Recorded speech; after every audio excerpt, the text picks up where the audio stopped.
impurities basically help in the nucleation process. Now it depends on the size of your impurities. If your impurity size is quite large, then you're going to develop bigger nuclei on the surface. It depends on what nucleation you're looking into. If there are dust particles, then obviously those are nucleation sites. You can think of fog. Fog is when you have only dust particles, then you form fog in the atmosphere. So that's basically your nucleation site. So impurities basically act as a nucleation site.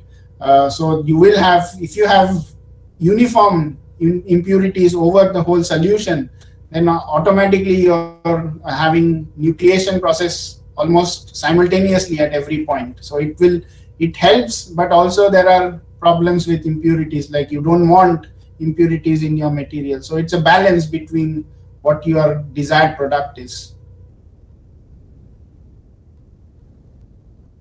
Yeah, of course you can form alloys, different types of nanoparticles, different phases, but you ideally want homogeneous phase taking place. Well, Bhaskaran has asked, what is the strategy in synthesizing nanoflowers, nanorods? Well, there are no, as such, there is no fixed strategy to obtain this. Nanorods, of course, you have to add surfactants in a particular direction. So if you want to grow nanorods, you add the surfactant which will adsorb at one particular lattice site or lattice plane, and then you can produce nanorods.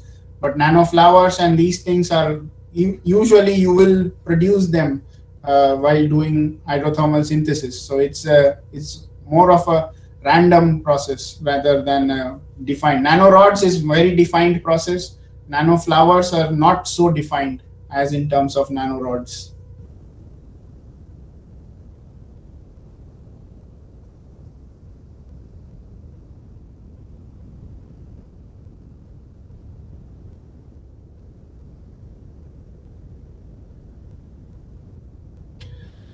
Well, I would say, Bhaskaran, you go through some of the literature of what material you want to produce, and because your questions are so general that I mean, this is the start of hydrothermal synthesis. So you have to go through what materials you want to synthesize and look into the various parameters for them and what others have done. So these are, as such, if you start just simply with hydrothermal synthesis, it is you who has to define the parameters and think about it. So it cannot be generalized into any form. So different materials will require different synthesis temperature, different reactants, different solvents, different ions. So there are lots of parameters which one has to go into. So you define your material and then look into what others have done and see what the parameters they have chosen. If the material is completely new,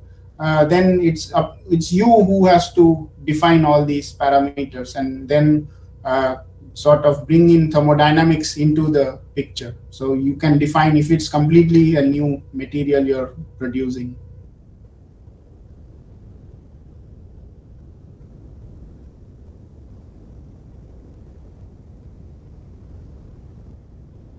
So I guess I can start with the... Yes, sir. Yes, sir. We'll go to the next lecture, sir.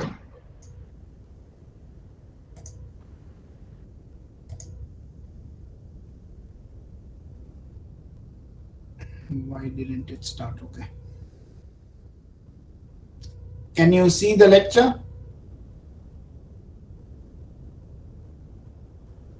Yes, sir. Yes, sir. Synthesis of nanomaterial electrochemical techniques. Yes. Okay, good. Next slide, sir. Yes, perfect. Yeah, moving well. Okay. Yes, sir. Good.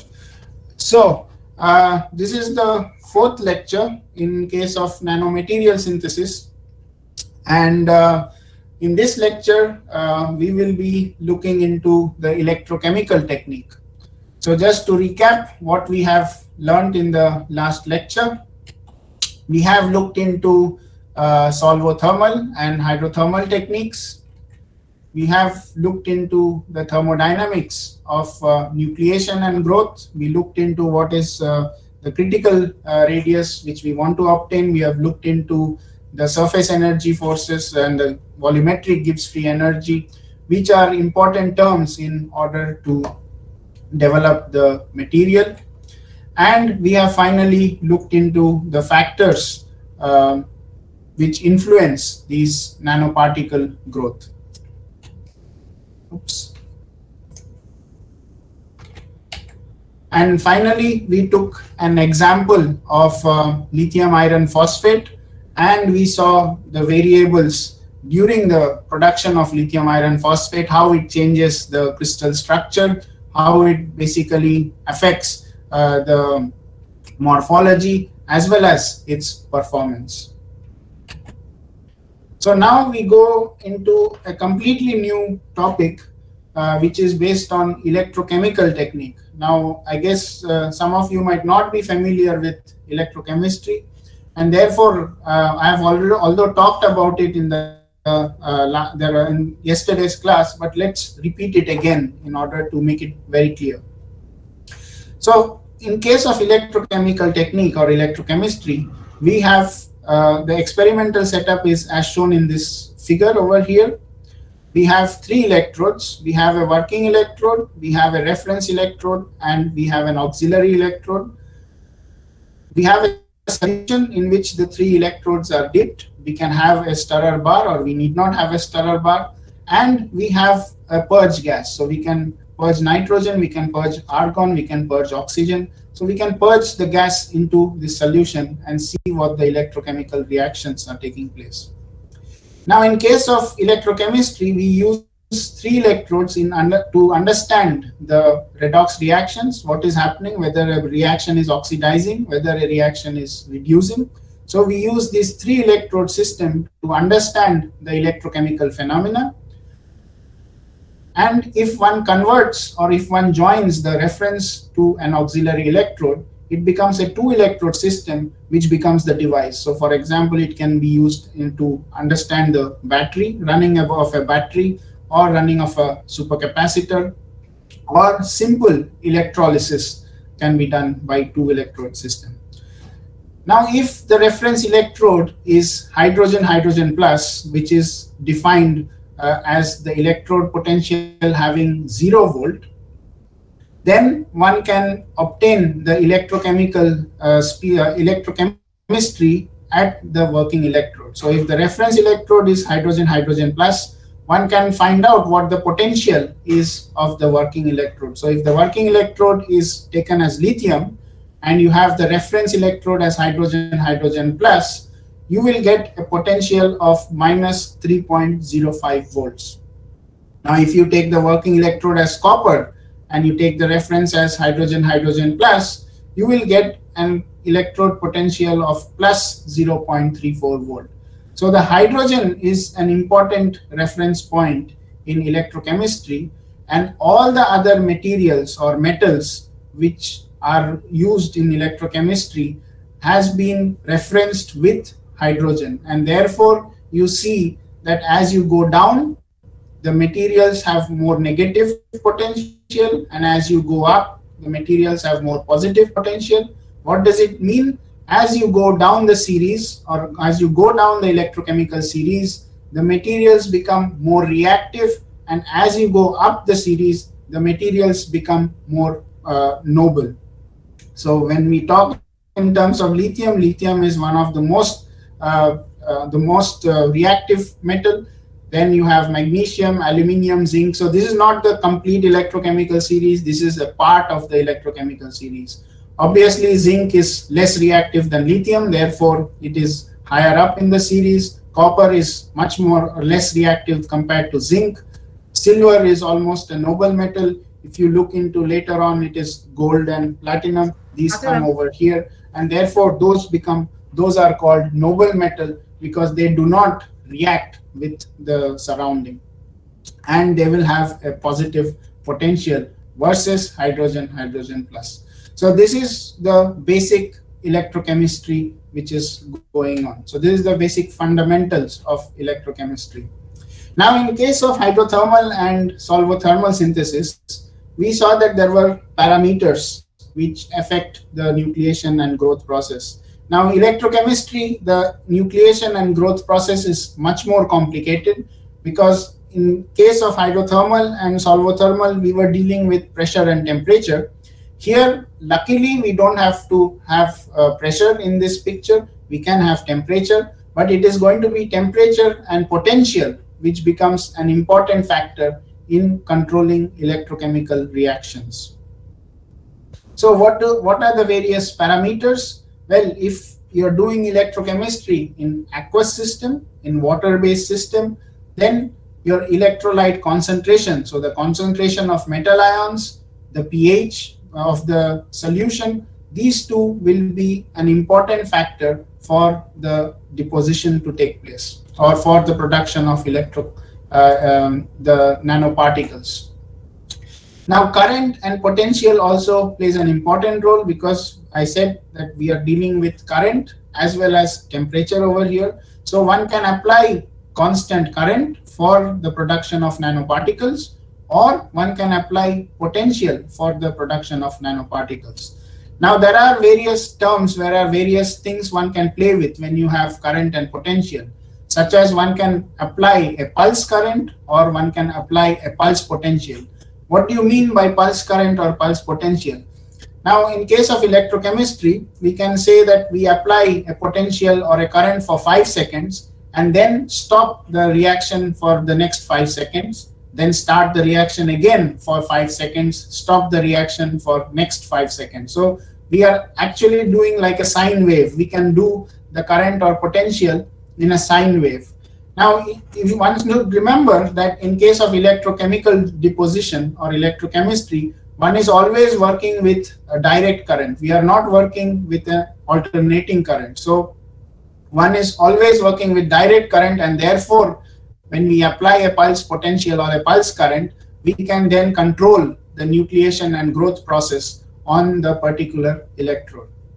Now, another point which is important for people who are not aware of electrochemical technique is that in case of hydrothermal and solvothermal techniques, we were developing nanoparticles in a solution. So one has to centrifuge the solution, get the nanoparticles, get the material out. Then if you want to make a device out of these material, you have to go through number of steps. In electrochemical technique, one is directly depositing these materials onto an electrode. So you don't have to follow any other steps. So you can, only the step which is needed is to clean the electrode surface. So one can automatically create a device by electrochemical technique. So you have grown nanodots or nanoparticles on a substrate such as copper or stainless steel, and then you can directly use these for the case of a sensor, for the case of using it as an electrode in a battery. So these are some of the advantages of electrochemical technique over the solvothermal or hydrothermal technique. Now, the other factor which is important is the ions and its complexation. So when you make an electrode, so for example, we can take zinc sulfate as an example. So if I throw in zinc sulfate of 0.1 or 0.5 mole in water, I apply a particular current and I can deposit zinc. I have what happens when zinc sulfate goes into water? It forms zinc ions and sulfate ions. So in one side you can therefore deposit zinc.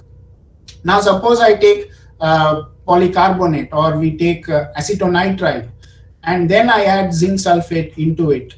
And the zinc sulfate will dissolve in acetonitrile, but it does not dissolve and form zinc ions and sulfate ions. It starts to complex with the acetonitrile, and therefore the complexation will produce or generate different kinds of result compared to aqueous solution. Therefore, one needs to understand the complexation or speciation of your metal ions or whatever ions you're putting into electrolyte when you're dealing with non-aqueous electrolytes. So non-aqueous electrolytes means organic liquids. One can use ionic liquids. Ionic liquids have various forms. One can use aprotic solvents, protic solvents. When you have protic solvents, then again the factor pH comes because you're dealing with hydrogen ions.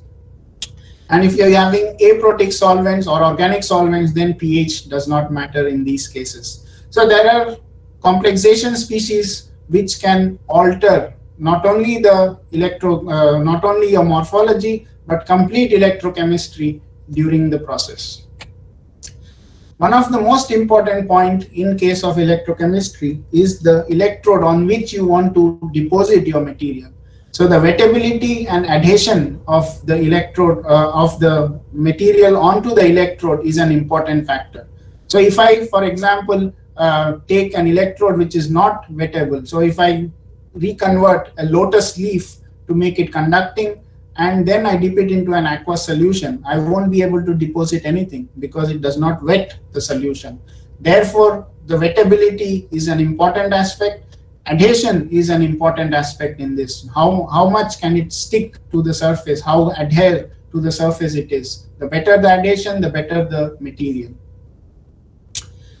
Of course, temperature and time is also an important aspect in terms of electrochemical synthesis.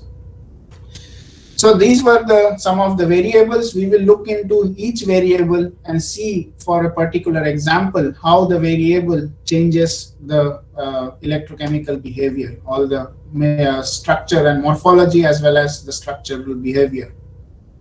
Now, before we go into looking into the various variables, I would like to talk a bit about electroplating and electrophoretic deposition. Now, many of you might be doing hydrothermal or solvothermal synthesis and you will be producing nanoparticles. And one of the ways to produce a device or develop an electrode or whatever, you want to put the nanoparticles on a particular substrate.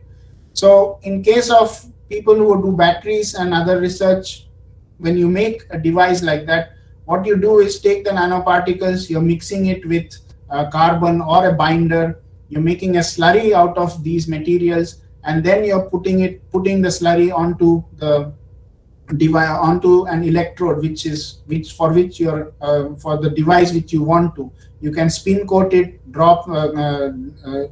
just spin coat it or drop the material onto the substrate. Again, you have to dry these materials. So there is another technique which can be utilized in directly depositing these nanoparticles onto the electrode. So that is known as electrophoretic deposition. So there is a difference between electroplating and electrophoretic deposition. In case of electroplating or electrodeposition, you have metal ions in your electrolyte. These are ions, so you have a solution. You're passing electric current through this, and here you have nucleation and growth process taking place on the electrode. So it is a solution to a metal ion. So there is a transition from liquid to a solid state. Now, in case of electrophoretic deposition, if somebody has seen this electrophoretic deposition, basically here you have a suspension. You can think of it as a colloidal suspension. So you have a colloid as your electrolyte, you have your nanoparticles in this solution, you apply a particular amount of current, and these current or potential, and these nanoparticles will then go and deposit on your electrode, and you can obtain good electrodes for the device what you are looking for. So this is known as electrophoretic deposition. Just to make sure that everybody has understood, in electroplating, we have ions in the solution and then you have deposition. In case of electrophoretic deposition, you have nanoparticles already in the solution and then you're depositing these. So what is the difference? What's the advantage and disadvantage of these things? In case of electroplating, you can control the nucleation and growth because you're applying, it is going from a solution to a solid medium. In case of electrophoretic deposition, you have no control over the particle nucleation and growth because you already have the particles in your solution. So you're just making the electrode, something very similar to spin coating. You're simply depositing the material onto a substrate. This is the difference between these two. And both the techniques are used in developing various devices such as sensors or solar cells or battery electrodes. So let's start with the various examples of electrodeposition of nanoparticles. First, we will look into what happens with when we have different electrolytes. So here is the TEM image of, so what you see over here, the 9 figures over here are the TEM image of palladium nanoparticles which were electrodeposited from 1 millimole palladium acetate in water. So the in different electrolytes, sorry. So we are depositing palladium from 1 millimole palladium acetate in different electrolytes. So the first electrolyte, which is over here, the first 3 pictures which you see over here, they are basically 90% acetonitrile and 10% water. The second is 50% acetonitrile and 50% water. This is volume by volume. And the third one is 90% water and 10% acetonitrile. So one can immediately see the effect of acetonitrile in or the electrolyte or acetonitrile in water, how it changes the nanoparticle size. So when we see over here, when we have very high acetonitrile in water and when we have palladium acetate, the nanoparticles of palladium acetate is in the order of between 1 and 10 nanometers. So we are in the region of a quantum dot. So these are 5 nanometer image. So if we take this scale bar as 5 nanometer, this is about 2 nanometer size. So basically we are saying that the electrolyte has defined our palladium deposition. I think I missed one point over here. The potential for deposition was defined as -1 volt and the deposition time was 50 seconds. So these were all kept constant. So you have -1 volt as the potential which you apply between the 2 electrodes and you deposit for 50 seconds with 1 millimole of palladium acetate in different electrolyte. Now if we look into the next figure over here where 50% acetonitrile is added, one can clearly see that the particle size has increased and there are particles which are not spherical in shape. So therefore that means that even though all the other conditions are same, the surface energy which we have also seen in case of we have seen in solvothermal synthesis will also affect the particle growth when you pass electric current. And when you decrease the acetonitrile concentration to only 10% of acetonitrile, one can clearly see we do not have any good nanoparticle size. We have very random particles which form over here. So therefore, one can see even though hydrothermal and electrochemical techniques are completely different, there you are talking in terms of pressure and temperature, here we are talking in terms of electric potential and temperature, there is not much of a difference in terms of surface energy. Let's look at the next example over here.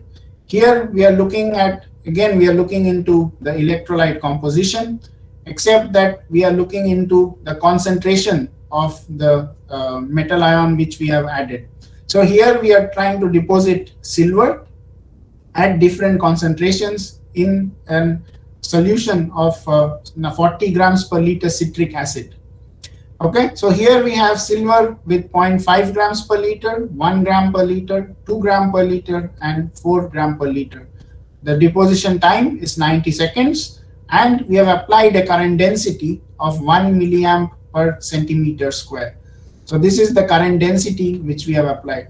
Now we can clearly see from this picture over here that initially when you have 0.5 grams per liter, you form very uniform silver nanoparticles, and as we increase the concentration to 1 gram per liter and 2 grams per liter, we are basically developing dendritic structure. What are dendrites? Dendrites are these tree growth structure which we can see over here. It grows like a tree, it has branches. So these are dendritic structure, and as we increase the concentration to a reasonably high concentration of 4 grams per liter, we can again form nanoparticles, but the nanoparticle size is much bigger. Now here we have talked about, I've introduced the topic of dendrite. Now dendrite is an important topic both in terms of electrodeposition as well as in the field of batteries. If you look into the field of batteries, dendrite is a very important aspect. So everybody has a mobile phone. Everybody sort of gets irritated with the mobile phone charging at a very low rate. So you put a mobile phone for charging, it might take you 1 hour or for more than 1 hour to charge. Same thing with the laptop. When you want to charge your laptop, it takes hours to charge your laptop. Now, why do we, so these charging rates are already set by the companies who make the battery. Why does it happen? Why do we have to set the charge limit? So what happens if I say that I want to charge the battery in 1 second, or if I want to charge the battery in 5 seconds, complete battery in 5 seconds? One can do it. One can apply a huge amount of current density to charge it. Now, what we are seeing over here, the dendrite becomes a very relevant aspect over here. So here we are talking in terms of dendrite of silver dendrites which form with higher concentration. The same thing will happen when you try to charge your battery with a higher current density. So if you apply a very high current density, you're going to start producing these dendrite structures. And what does these dendrite structure mean? When you have these dendrite structures, you're basically, because you're going to produce needle-like structure, this is going to start short circuiting your battery. So because it will short circuit your battery and your battery uses an organic solvent, there is high possibility that you will burn your battery, or your battery can undergo explosion during the process. Therefore, all the batteries have been designed in such a way that you can charge it in a particular fashion or in a particular current density. So this becomes an important aspect in terms of batteries and in terms of dendrites. So there's a lot of research going on in order to improve the charge properties of a battery, or can we charge it at a very high rate. So this becomes an important aspect, and this is where electrodeposition becomes an important aspect. The other point which for electrodeposition of nanoparticles is current and potential. So we have seen how the concentration, we have seen how the electrolyte composition changes. Now let's look at what happens when we change the current. So in this case, again, we are talking with silver nitrate in citric acid. Now we have limited the concentration to 2 grams per liter. So this is the concentration of silver nitrate to 2 grams per liter in 40 grams per liter citric acid. And here we are going to apply various current. So this is exactly the case what you're going to go in the battery case. So the concentration of your electrolyte is fixed in the battery, and you're trying to charge the battery at a very fast rate. So here when you apply 0.5 milliamp per centimeter square, silver nanoparticles are formed. It's not nanoparticles, ideally some microparticles. And as you increase the current density to 1 milliamp per centimeter square, 2.5 or 5 milliamp per centimeter square, one can clearly see that you are starting to form dendrites. And just to make sure that this is for silver, the same thing happens in the case of lithium. And in case of lithium, if you form dendrites, you're going to create short circuit within your battery. And therefore, this becomes a very important topic of research, which is ongoing in various labs in the world. Now let's look into the third aspect, which is the complexation aspect. So here we are depositing a polymer, a conducting polymer, having different complexation. So the polymer which we are depositing is P dot, which is a thiophene-based polymer. And in this case, the electrolyte contained different anions. The electrolyte one contained chlorine, one was TSO, one was nitrate, and one was perchlorate anion. So when you change the anion of the electrolyte, you're basically changing the complexation process of the electrolyte. And therefore, when you deposit from different electrolytes containing different anions, what happens is you're going to change the morphology. So one can clearly see this is a polymer, therefore these are not nanoparticles, these are films. So in the case of polymer, you still form these nanoparticled kind of polymer when you have chlorine and TSO. when you have nitrate or perchlorate in the conducting polymer, you're basically producing much more thin films of the polymer, which do not have these kinds of structure. So the complexing agent also changes your nucleation growth pattern, and therefore it becomes important, besides electrolyte current potential, to understand the complexation or the speciation in the electrolyte. So how do you understand the complexation or speciation in electrolyte? You do it using FTIR and Raman spectroscopy. You can use these spectroscopy techniques to understand what the complex what complex the electrolyte has, and obviously you can combine, if somebody is interested, one can combine it with density functional theory in order to bring out the structure of what the complex is and how that complex basically changes your electrochemical reactions. Now we have looked in with respect to electrolyte, we have looked into the concentration, current potential, the complexation. Now let's look into what happens at the electrode surface. Now this is the difference between hydrothermal and electrochemical technique. In hydrothermal, it was all based on solution. There was nothing to do with the electrode. But in electrochemistry, you have to take care both of the solution as well as the electrode itself, because it depends on the wettability, the adhesion factor, but also the electrochemical reactions depend on the electrode which you are taking. So here is an example of iron deposition on two different electrodes. The two different electrodes are basically, one is gold, one is carbon, vitreous carbon. So one can see from clearly from the morphology itself that on gold, the morphology of iron is completely different compared to the morphology on vitreous carbon. So why is it completely different? Now let's look at it from the electrochemical aspect. So electrochemistry, in case of electrochemistry, what we do, if people are not familiar with electrochemistry, what we do is we change the potential at different times. So we have potential versus time. We change the potential at fixed rate and we see what happens to the current. And based on the current, we find out whether there is a redox reaction or what is the electrochemical reaction taking place. So here is a typical cyclic voltammetry which is done in electrochemistry. People who are familiar with electrochemistry will obviously identify it very easily. But people who are not familiar, let me just explain a bit about this.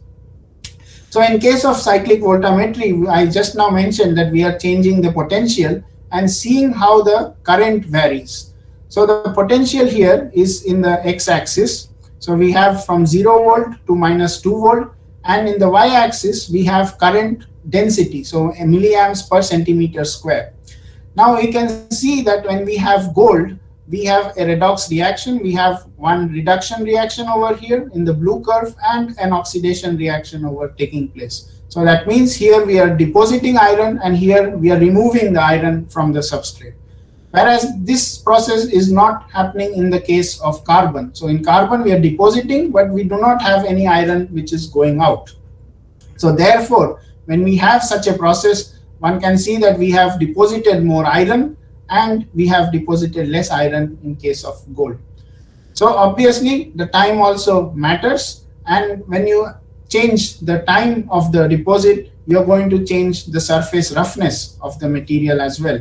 So here, when iron was deposited on carbon for 20 seconds, the roughness was about 345 nanometers, and as the more and more iron was deposited onto the surface, they formed nuclei. Nuclei grow along the plane, and then you could reduce the roughness to about 8 nanometer. So this is the way where temperature effects as well as the substrate also influences the growth, nucleation and growth pattern. So there are lots of complicated aspects in electrochemistry. It is not as straightforward as in case of hydrothermal synthesis. There are a lot more processes taking place in electrochemical phenomena in electrochemistry, because it depends on the solution, it depends on the electrode as well. You have to take care of mass transfer as well as charge transfer processes which are taking place during this electrochemical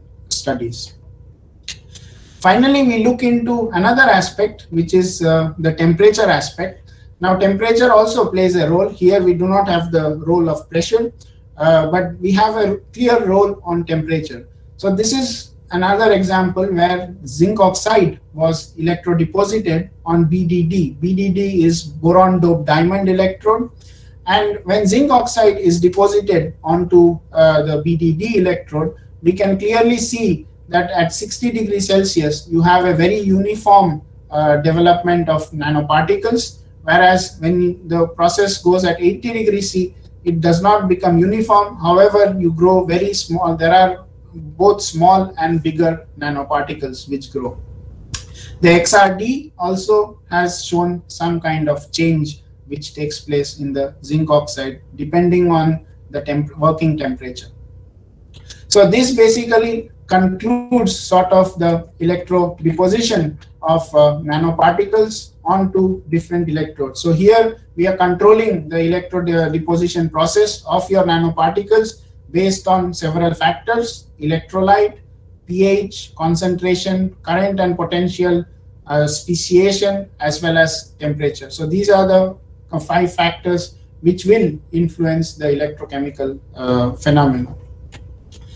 Now, if you want to grow nanomaterials or nanowires in electrochemistry, usually simple electrodeposition will not give you nanowires. It is usually going to give you nanoparticles or nanodots or quantum dots, as we have seen in the case of palladium. In case of nanowires, things become slightly more complicated. In case of hydrothermal and solvothermal synthesis, it is possible to grow nanowires. In case of electrochemistry, directly growing nanowires is a sticky point. It's not very simple to do it, and there are no theoretical ways one can predict that this will grow nanowires in this condition. So the easiest way to grow nanowires when you do electrochemistry is to use a template. So what does the template contain? Template can be a track etched membrane, or it can be as simple as the oxidized alumina. So if you oxidize alumina, you will produce alumina nanotubes, and these nanotubes can obviously act as a template for growing these nanowires.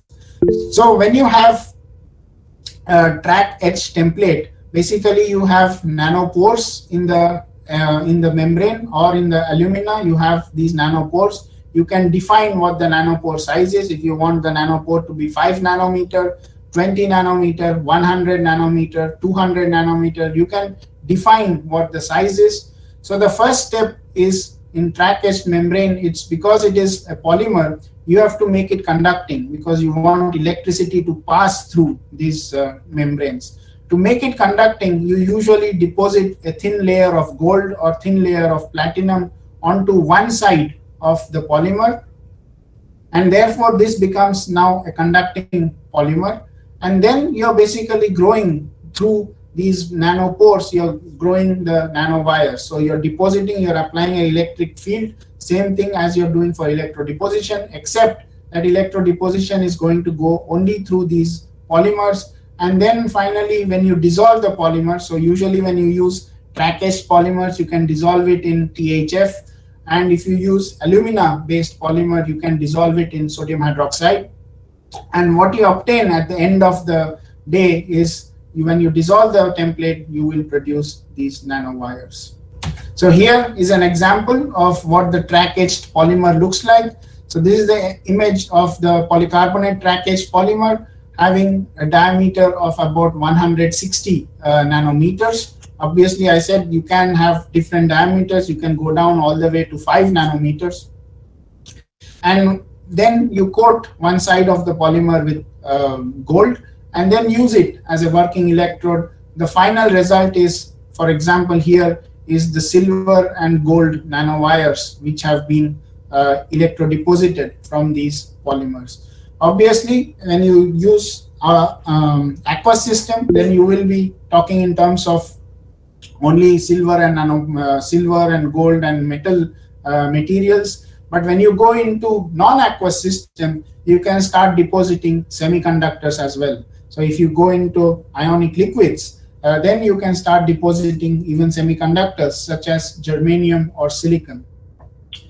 So there is another way of doing, if you want to develop these. So this was nanowires, and also you can develop nanotubes based on this technique. Now the other technique, when you want to develop porous materials, one can also use electrodeposition for developing these kinds of structure. Again, we use a template. In this case, we use polystyrene template.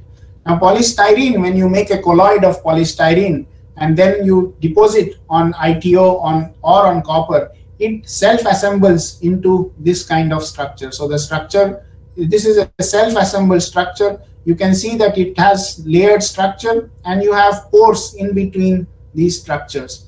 Once you form this kind of template, polystyrene template on copper or on ITO or on gold, and then you deposit your material, you are going to form a uniform porous structure as represented by this figure over here. And once you remove the polystyrene, once you dissolve the polystyrene, what remains is a completely uniform porous structure, which can be represented as shown over here. So this technique was developed for various materials, producing uniform porosity in case of copper, in case of silver. And about 10 years ago, this technique was used to deposit germanium electrode. So this was known as 3-dome structure of germanium electrode. And the beauty of developing germanium electrode using this structure was its quantum confinement effect. What was found, so this was the germanium nanoporous structure which was produced on indium tin oxide. And what was found during this electrodeposition was the beauty of this structure, which was showing a quantum confinement effect. So what these three figures over here show is how the light is scattered when the angle of this 3-dome germanium structure is changed. So once the angle is changed, one can clearly see that optical properties of these materials are changed. And these optical properties change because you have quantum confined the germanium into a particular structure. Obviously, this was improved further in developing silicon germanium alloys as well, and one could control a lot of factors by this simple technique of template assisted porous structure. Now the question is always template needed for electrodeposition of porous structure? So in this case, we have a very ordered structure. We can see a very ordered structure. Now, if you don't want an ordered structure, you just want a porous structure, one can still deposit a porous structure. So how do you do that? Well, in case of aqueous system, when you deposit a material, you can go beyond 1.23 volts. So 1.23 volts is where the water will start to break down into hydrogen and oxygen. Now, suppose I apply 2 volts to this system, then obviously I'm going to produce hydrogen and oxygen. And in case of electrodeposition takes place at the cathode, and therefore hydrogen also will evolve at the cathode. Now, combining the two techniques, the hydrogen evolution as well as deposition of material in one step, will lead to formation of these porous structures. So the hydrogen itself, the bubbles will act as an in situ template, and once it acts as an in situ template, you will automatically get such a porous structure. So now you have deposition of both hydrogen bubbles which are formed in situ, as well as you have deposition of the metal ions which you want to deposit. Of course, in this case, it depends, although it depends on the potential, but control of the porosity is not possible when you do such a electrodeposition method. So electrodeposition of porous structure is possible from aqueous solution, and however, you cannot control the porosity, whereas in case of a template assisted synthesis where we use a polystyrene template, which self-assembles on its own, we can then control the porosity in such a way that we can induce certain properties of the material or desired properties of the material which we really are after. So there are ways one can do, one can produce porous material. Now I come to my final slide, which is a completely new topic in case of electrodeposition of nanoparticles. This is using microfluidics. So one can think of using microfluidics or electrochemical microfluidics for developing continuous nanoparticles or nanodots. So here is an example. You can see over here the SEM shows this is a 20 nanometer image. So therefore the nanoparticles are all between 2 and 5 to 10 nanometers. So these are going into a quantum dot stage. So one can produce a continuous quantum dots or nanoparticles using electrochemical microfluidics. Of course, here they are talking only in terms of microfluidics, where you have a chemical reducing agent. But instead of the reducing agent, one can also think of how you can use electrochemical microfluidics to produce nanoparticles. So what we see over here, we have a microfluidic channel. In this case, you have the metal ions and you have a reducing agent which is flowing together. And once as it is flowing through and interacting with each other, you are controlling this flow rate and producing these small structures of nanoparticles. Now one can easily think of, instead of applying flowing through having reducing agent, one can replace this simply by an electrode potential at various points.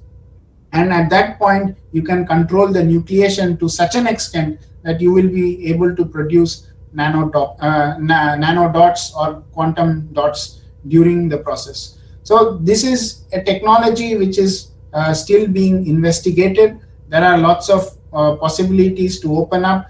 And also microfluidics, as many of you might be knowing, it is highly used in biological systems in order to separate out proteins and various lipids. That is where electrochemical technique can be easily merged into this topic, where the separation process can take place by electrochemical technique, where you apply a particular electric field and then that leads to separation of the various lipids or proteins. So there are various ways one can look into the field of electrochemical microfluidics for electrodeposition of nanoparticles, including combining the subject of nanoparticles with biological systems, wherein you can sort of detect and go towards biosensors, topics like biosensors. So this is just an overview of the various thoughts one can think of for future. So with that, we come to the end of this lecture over here. And before we end, as usual, I have a quiz over here. So the first question is, what are the different parameters to control nanoparticle growth using electrochemical techniques? Anyone wants to answer that?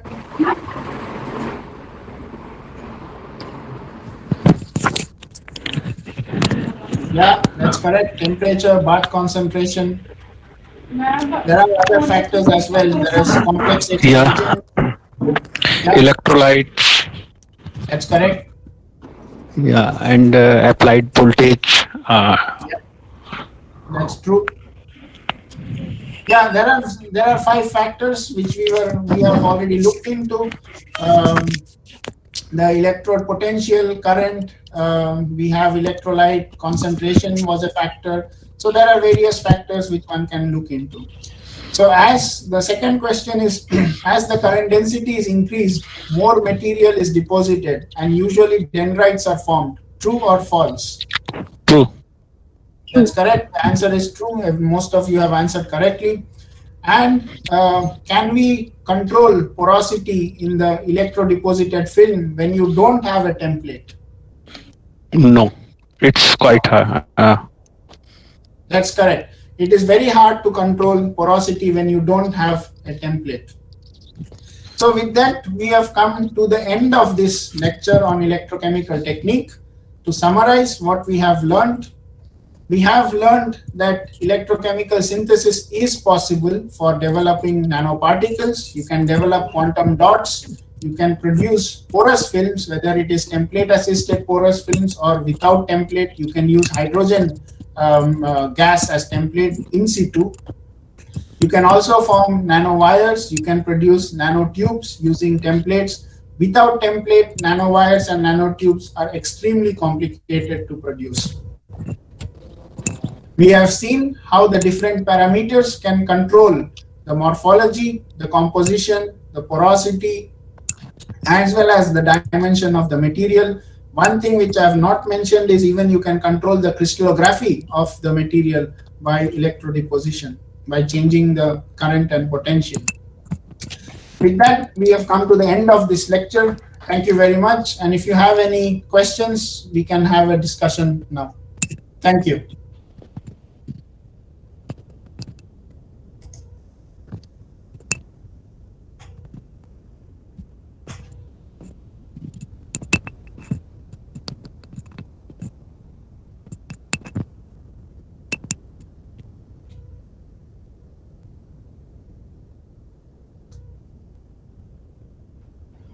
So there is a question raised by Arul.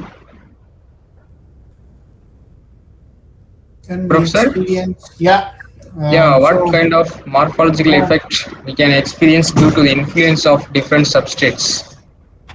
Right. So one of the morphological effect is in some of the substrates you will produce dendrites. In other places you won't produce dendrites. You can control the nucleation and growth parameters depending on the substrate. Some substrates you can produce good nucleation points. Some you won't have good nucleation points, and therefore there are lots of things one can. There are lots of factors which basically influence depending on the substrate. So the usual substrate which for an application you want is usually it's done on stainless steel or on copper. That's the usual substrates for a particular application. But if somebody wants some different particular substrates such as carbon and things, which is mostly done for research applications or research understanding the electrochemical phenomena, then basically you use carbon substrates or even gold and ITO substrates. So there are, depending on the substrate, you will have to change various parameters, and depending on the application, you have to change what substrate you want to use.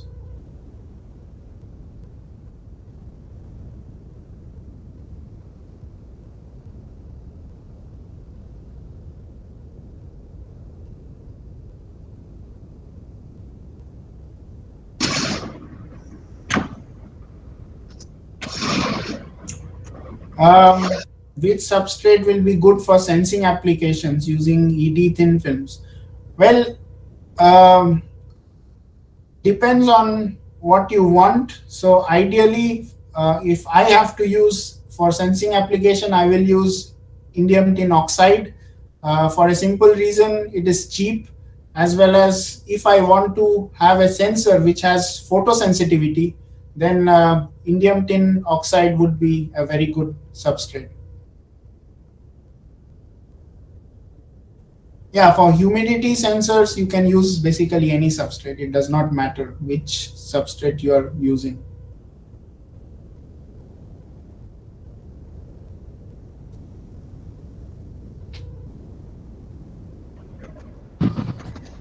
So participants, if you have any other clarification, you please unmute and then interact.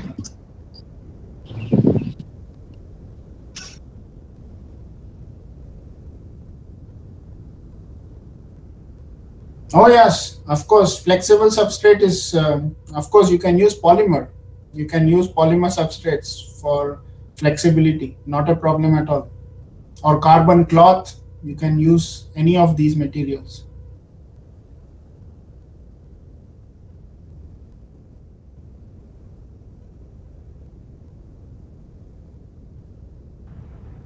As long as the as long as the substrate is conducting, it's not a problem at all. Whether it is flexible, it's inflexible, it does not matter. So the main question is, it is conducting. Second is, it has to be wettable to the surface, or whichever solution you're using, whether it is aqueous or non-aqueous. Good evening, Professor. This is Dr. Arul calling from Kumaraguru College of Technology, Coimbatore. Mm-hmm. Yeah, so we have initiated a work on surface coatings of various spinal ferrite structure towards corrosion resistance and sensing applications. So we have encountered a few problems while we started to coating on metallic as well as non-metallic substrates using this electrodeposition techniques. We are working in the process of optimization. So how your lecture was really helpful for us to have a clear optimization values under a certain extent. Thanks a lot for your wonderful lecture, sir. Thank you. Thank you, Arul. Thank you.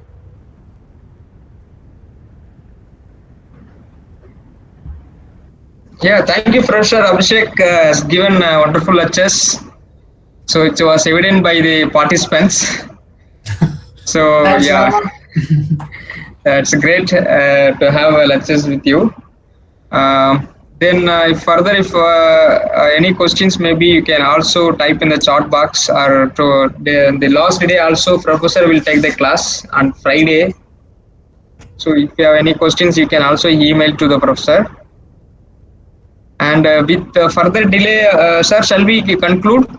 Yes, that will be good. Yeah. Yeah, yes. So for concluding this session, I would like to ask Prakati Kumar. Are you online? Yes, sir. So please introduce yourself and conclude the session. Myself, Dr. Pragati Kumar from Central University of Jammu. I am working here as an assistant professor in Department of Nanoscience and Materials. So first of all, I would like to thank Professor Rama, convener of this event, to give me this opportunity to thank the speaker. And secondly, I would like to thank speaker Professor Abhishek Nair ji for this interesting talk on. He will start from this hydrothermal and solvothermal technique of synthesis of nanoparticles, nanomaterials, basically nanostructures. And he has clearly mentioned the difference between these two techniques and starting from very basic. And then he discussed different parameters which can influence the morphology and other synthesis parameters. And in second lecture, he focused on electrochemical method, where he had again distinguished between the two different methods of electrochemical methods, where in which one we have directly used the material and deposit as a thin film, and in another case where we have the ionization of the electrolyte material. And also he had focused on the different parameters which can influence the synthesis of the material. Also he had give he has also explained how we can control the porosity of the structure using the template of the material, and also it is possible to grow the different nanostructure using the template of the material and the other influencing parameters. So thanks Professor Nair again for this informative and very informative lecture. Thank you. Thank you, sir. Yeah. So thank you, Professor Abhishek and Prakati Kumar. Thank you, sir. Thank you for joining with us. Thanks. So Rama. yeah, thank you, Professor. Thank you so much. And tomorrow the session is going to be handled by two professors. So Muthulingam Kumaravel from Brunel and Professor Nataraj Manivan from the Brunel University. So tomorrow probably we'll have three session. I think we will have a three session start from 2 to 5 o'clock. So two session will be handled by Kumaravel and another one more session by Professor Nataraj Manivan. So we'll continue this course by tomorrow at 2 o'clock of Indian time. Thank you, sir. So I requested all the participants to join the same platform, same Google Meet. at 2 o'clock. So try to come for 10 minutes before. So thank you so much. Thank you, participants. Thank you, Professor. Thank you. Thank you. Yeah, All right. thank you so much. Bye bye. Yeah, bye.